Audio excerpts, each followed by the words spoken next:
नमस्कार, मैं हूं Mamta Verma. DAV e learning classes में आपका स्वागत है। हम अध्ययन कर रहे हैं बीए तृतीय वर्ष के लिए छायावाद का। छायावाद के हमने दो कालों के बारे में पढ़ चुके हैं। एक तो था भारतेंदु और दूसरा था द्विवेदी और तीसरा था छायावाद। छायावाद की पृष्ठभूमि के बारे में भी हम देख चुके हैं और इसके दो तीन कवियों के बारे में भी हमने बात कर चुके हैं। एक तो थे जयशंकर प्रसाद है, सुमित्रानंदन पंत है और सूर्यकांत त्रिपाठी निराला। ये आधार स्तंभ है छायावाद के। चौथा जो आधार स्तंभ माना जाता है छायावाद में वो है महादेवी वर्मा। ठीक है, छायावाद के तीन आधार स्तंभ माने जाते हैं। तीन नहीं, चार ही माने जाते हैं, लेकिन मुख्य नाम तो उन्हीं का है, पंत, निराला और सूर्यकांत त्रिपाठी निराला, सुमित्रानंदन पंत और जयशंकर प्रसाद। और जो चौथा नाम आता है महादेवी वर्मा। महादेवी वर्मा आधुनिक काल की छायावाद की सर्वप्रमुख कवित्री रही हैं। ये इनमें रहस्यात्मकता और विरह वेदना की प्रधानता हमें दिखाई देती है इनके काव्य में। अब इनके परिचय के रूप में हम थोड़ी बात कर लें तो बता दें कि इनका जन्म हुआ था सन 1907 में फर्रुखाबाद यूपी में। ऐसा माना जाता है कि महादेवी वर्मा का जो जन्म हुआ था, इनके बहुत समय से इनके घर में, इनके पिता या इनके कुल में बहुत समय से किसी बेटी का जन्म नहीं हुआ था, या कहने की कोई श्रापवश था या किसी और कारण से इनको एक श्राप मिला हुआ था कि इनके घर में किसी बेटी का जन्म नहीं हुआ था। 5, 6 या 7 पीढ़ियों के बाद एक लड़की का जन्म होता है महादेवी वर्मा। तब इन्हीं का नाम महादेवी वर्मा रखा गया और इन्हें हर प्रकार की शिक्षा दी गई, संगीत की, साहित्य की, हर तरह से इनको शिक्षित किया गया, क्योंकि इनको एक देवी के समान इनको पाला गया घर में। ऐसा माना जाता है कि इन्होंने, महादेवी वर्मा ने बहुत वर्ष तक विवाह नहीं किया था और बहुत ही बड़ी आयु होने के बाद इन्होंने विवाह किया और ये विवाह इनका बहुत समय तक नहीं चल सका और ये अलग ही रहते थे। लेकिन इनका जो काव्य है वो बहुत ही सुंदर काव्य है। इनके काव्य में विरह की उक्तियाँ बहुत हैं और रहस्यात्मकता का दर्शन हमें इनके काव्य में मिलता है। दार्शनिकता का पुट भी इनके काव्य में है। इन्होंने अज्ञात के प्रति विरह वेदना प्रकट की है। निर्गुण निराकार के प्रति विरह वेदना की अभिव्यक्ति इनके काव्य में हमें दिखलाई देती है।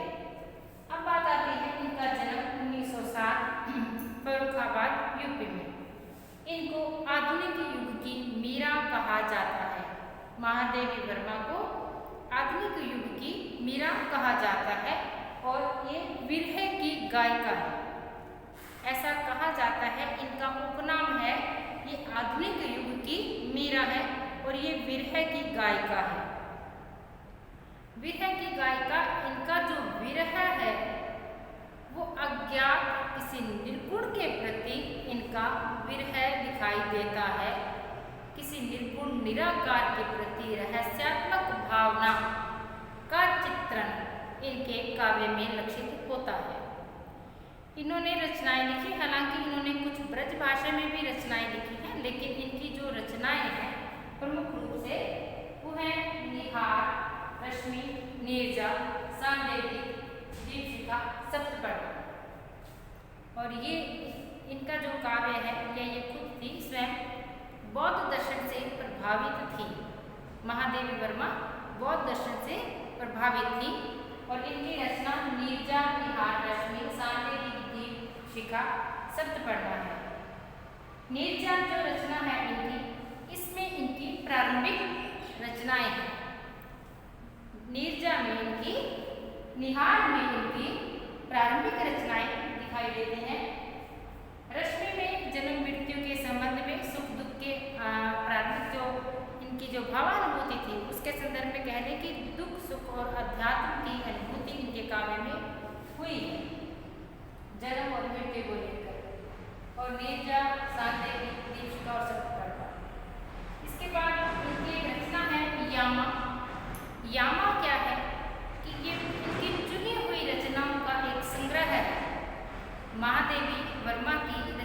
का संग्रह है यामा, जिसको सन 1982 में ज्ञानपीठ पुरस्कार प्राप्त हुआ था। ज्ञानपीठ पुरस्कार प्राप्त करने वाली महादेवी वर्मा, इनकी रचना का नाम था यामा। यामा क्या है? इनकी चुनी हुई रचनाओं का एक संग्रह है। इससे पहले भी हमने ज्ञानपीठ पुरस्कार के बारे में बात की थी कि हिंदी भाषा का प्रथम ज्ञानपीठ पुरस्कार किसे प्राप्त हुआ था। कल ही बात की थी हमने कि चिदंबरा पर मिला था। सुमित्रा नंदन पंत की एक रचना है चिदंबरा पर उन्हें हिंदी भाषा का प्रथम ज्ञानपीठ पुरस्कार प्राप्त हुआ था। और ये जो यामा पुरस्कार मिला था, ये हिंदी का चौथा पुरस्कार था, ज्ञानपीठ पुरस्कार। अन्य भाषाओं में मिलता है, लेकिन ये पुरस्कार मिला है, चौथा पुरस्कार था हिंदी का यामा। सन 1982 में इनको ज्ञानपीठ पुरस्कार प्राप्त हुआ था। इनकी जो रचनाएं हैं महादेवी वर्मा की, इसमें रहस्यात्मकता का चित्रण हमें मिलता है और विरह वेदना मिलती है। इनकी कई उक्तियां भी प्रसिद्ध हैं कि बीन बिहू में रागिनी भी हूँ। एक और है इनकी, विस्तृत नभ का कोई कोना मेरा न कभी अपना होना। विस्तृत नभ का कोई कोना मेरा न कभी अपना होना।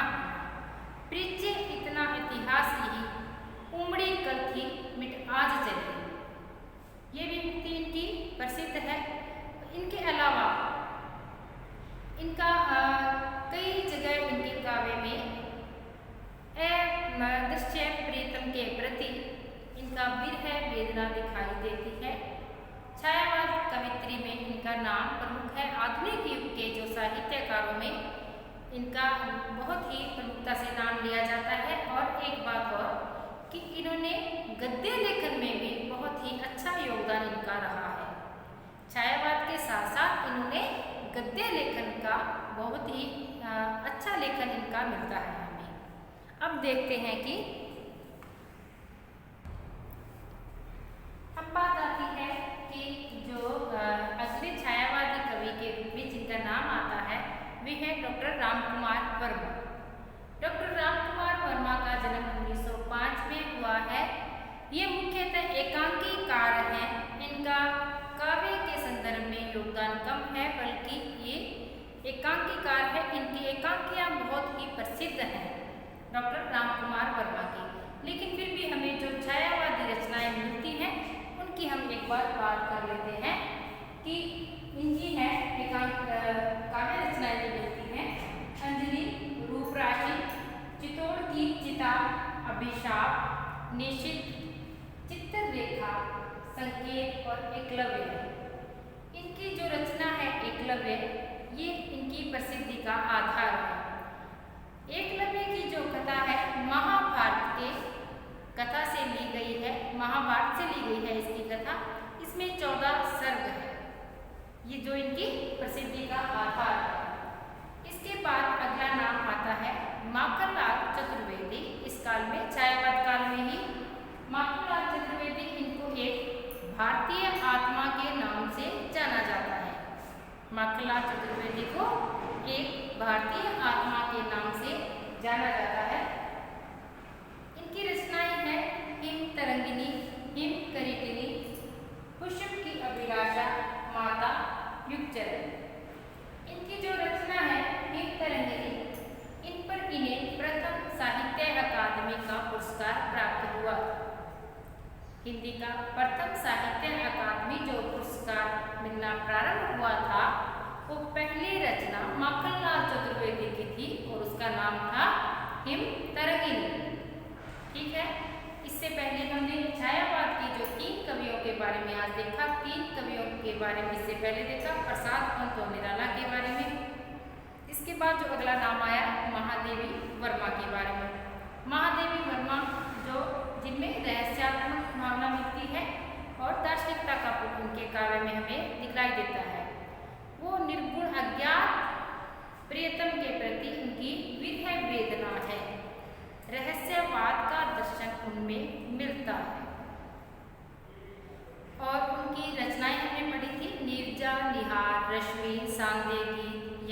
जैसी उनकी रचनाएं हैं। इसके बाद अगला नाम आया था डॉक्टर रामकुमार वर्मा का। ये मूलतः एकांकीकार हैं, लेकिन फिर भी इनकी छायावादी जो कविताएं हैं उनकी चर्चा हम इसमें कर रहे हैं। इन पर डॉक्टर रामकुमार वर्मा पर वैसे कबीर का जो रहस्यवाद है उसका प्रभाव देखा जा सकता है। कबीर का जो रहस्यवाद का प्रभाव इनके काव्य पर दिखाई देता है। इन्होंने दो शैलियाँ अपनाई हैं। वर्णन प्रधान शैली को इन्होंने अपनाया। रचनाएं हैं इनकी अंजलि, रूपराशि, चित्तौड़ की चिता, अभिशाप, निशित, चित्ररेखा, संकेत और एकलव्य। एकलव्य जो इनका काव्य है, ये इसकी जो कथा है वो महाभारत से ली गई है। महाभारत की कथा में एकलव्य की जो कथा है वही ये कथा है एकलव्य। इसको 14 सर्गों में ये विभक्त है ये कथा। इसके बाद अगला नाम आता है माखनलाल चतुर्वेदी, जिनको एक भारतीय आत्मा के नाम से भी जाना जाता है, क्योंकि इन्होंने भारतीय राष्ट्रीय चेतना संबंधित अच्छी कविताएं इनके काव्य में हमें दिखलाई देती हैं। इनकी रचनाएं हैं हिम तरंगिनी, हिम करीबिनी, पुष्प की अभिलाषा, माता, युगचरण। जो इनकी रचना है हिम तरंगिनी पर सबसे पहले मिलने वाला साहित्य अकादमी पुरस्कार इन्हें प्राप्त हुआ था। हिंदी का प्रथम साहित्य अकादमी जो पुरस्कार है वो कौन सी रचना पर मिला था हमें? माखनलाल चतुर्वेदी की रचना है हिम तरंगिनी की रचना पर मिला है। इसके बाद हम देखते हैं कि छायावाद की, ये तो था छायावाद आपका यहाँ तक। छायावाद आगे फिर धाराएं निकली इसमें से, लेकिन इसमें क्या है कि छायावाद की क्या सीमाएं रही और क्या इसकी विशेषताएं रही, इनकी चर्चा भी हम अभी कर लेते हैं। अब बात आती है छायावाद की सीमाएं क्या है। छायावाद की सीमा के बारे में सीमाएं हैं, उनकी पहली सीमाएं के बारे में देखते हैं कि इन काव्यों में कल्पना की अतिशयता है। अत्यधिक कल्पना का प्रयोग छायावाद में हमें दिखाई देता है, क्योंकि ये पूरा जो काव्य है छायावाद का एक काल्पनिक धरातल पर ही उभरा है। ये तो इसमें अत्यधिक अतिशयोक्ति जो हम कहते हैं कि कल्पना की इन काव्य में मिलती है, तो ये इसकी प्रथम सीमा है। दूसरा है इसमें सामाजिकता की अवहेलना हमें दिखाई देती है, क्योंकि इनके काव्य में प्रकृति का चित्रण है, कल्पना का चित्रण है, रहस्यवाद का चित्रण है, लेकिन जो साहित्य है उसका सामाजिक से कोई सरोकार नहीं है। सामाजिकता की अवहेलना इन काव्य में पूरी तरह से मिलती है। सामाजिकता का चित्रण हमें किसी भी काव्य में कोई एक आध को छोड़कर नहीं मिलता। ये सबसे बड़ा दोष ही कह लें कि साहित्य तो जनता का प्रतिबिंब होता है, लेकिन यहाँ पर ऐसी कोई बात हमें नहीं दिखाई पड़ रही। इसके बाद है रहस्यवाद। रहस्यवाद सभी के काव्यों में मिलता है हमें। सुमित्रानंद पंत जी की बात कर लें या हम कह लें कि महादेवी वर्मा में तो सर्वाधिक मिलता है रहस्यवाद। मधुर मधुर मेरे दीपक जल, प्रियतम का पथ आलोकित कर। ये अज्ञान के प्रति रहस्यवाद इनके काव्य में दिखाई देता है। छायावाद की कवियों में रहस्यात्मक कल्पनात्मक की भावना ही तो सर्वोपरि है।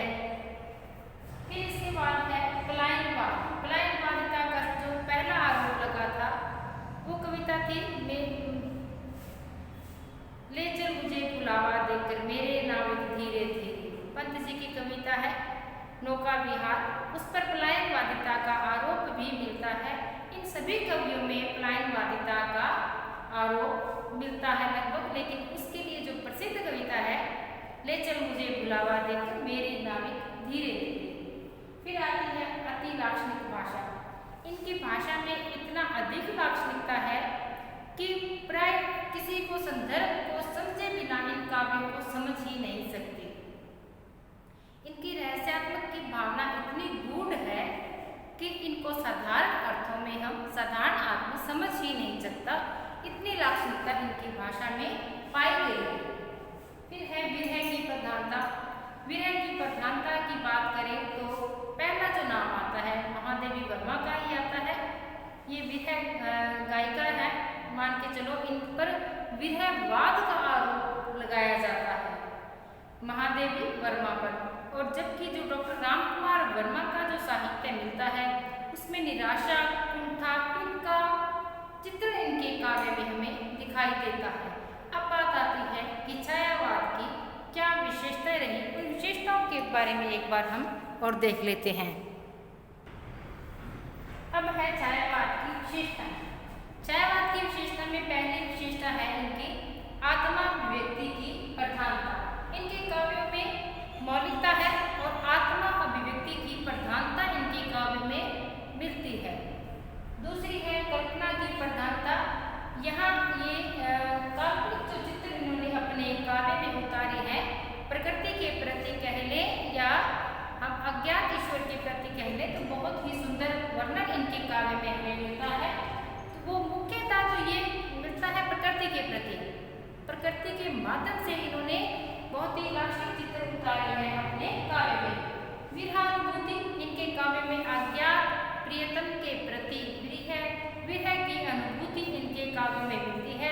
जो मुख्य नाम आता है इसमें महादेवी वर्मा का नाम मुख्य रूप से आता है।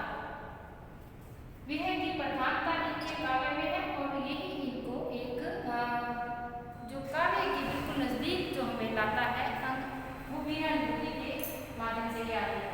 इसके बाद है प्रकृति का मानवीकरण।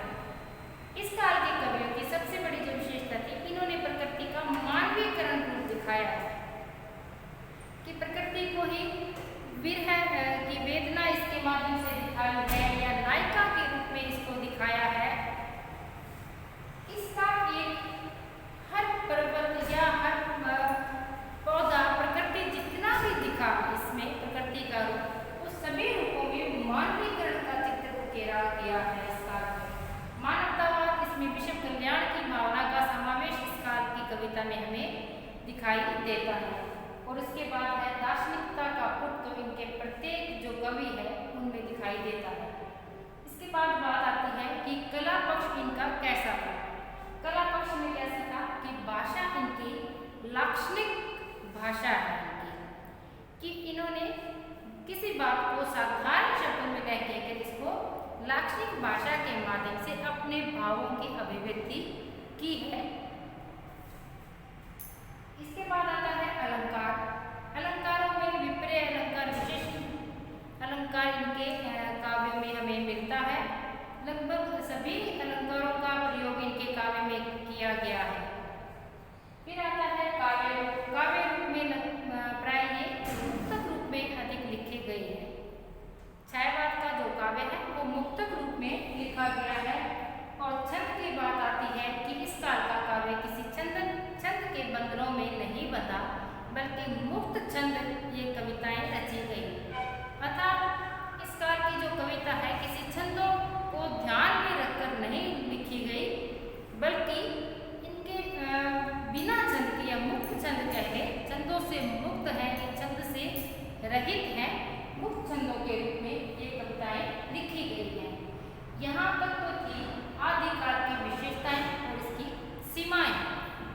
ठीक है, आदिकाल के लिए छायावाद की विशेषताएं और इसकी सीमाएं।